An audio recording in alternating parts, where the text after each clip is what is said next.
கர்த்தருடைய பரிசுத்த நாமத்துக்கு ஸ்தோத்திரமும் துதியும் கனமும் மகிமையும் எப்போதும் உண்டாகட்டும்.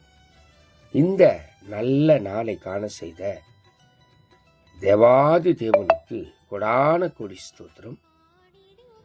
கர்த்தரின் மகிமை ஆத்தும ஆதாயம் சுவிசேஷ ஊழியத்தின் சார்பாக இன்றைய நாளுக்கான சில நிமிட தேவ செய்தியை கேளுங்கள்.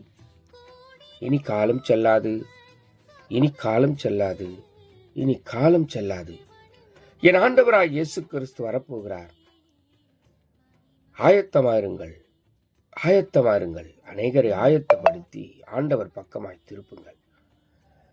எப்போதும் பக்கத்துணையாய் உங்களுடனே கூட கர்த்தர் இருப்பார்.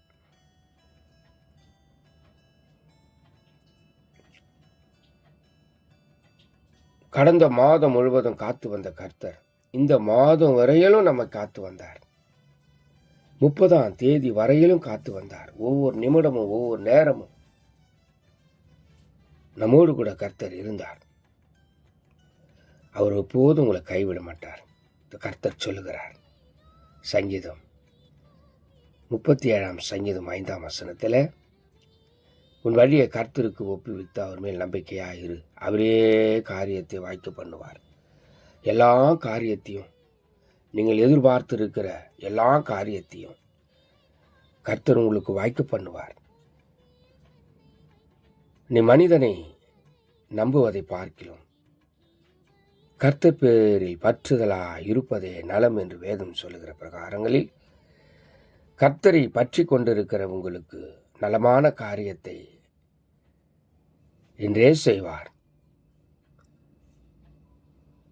மனுஷனை நம்பியிருந்து மனுஷர் துரோகம் பண்ணுகிறவர்களும் விரோதம் பண்ணுகிறவர்களும் வெறுக்கிறவர்களுமாயிருப்பார்கள். கர்த்தர் அப்படியல்ல. நமக்காக தன் ஜீவனை கொடுத்தவர்.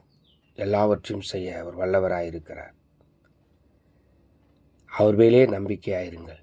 எல்லா காரியத்தையும் இந்த நாளில் கைக்குடி வர பண்ணுவார். கர்த்தர் தாமே உங்களோடு கூட இருப்பார். God bless you. God bless you.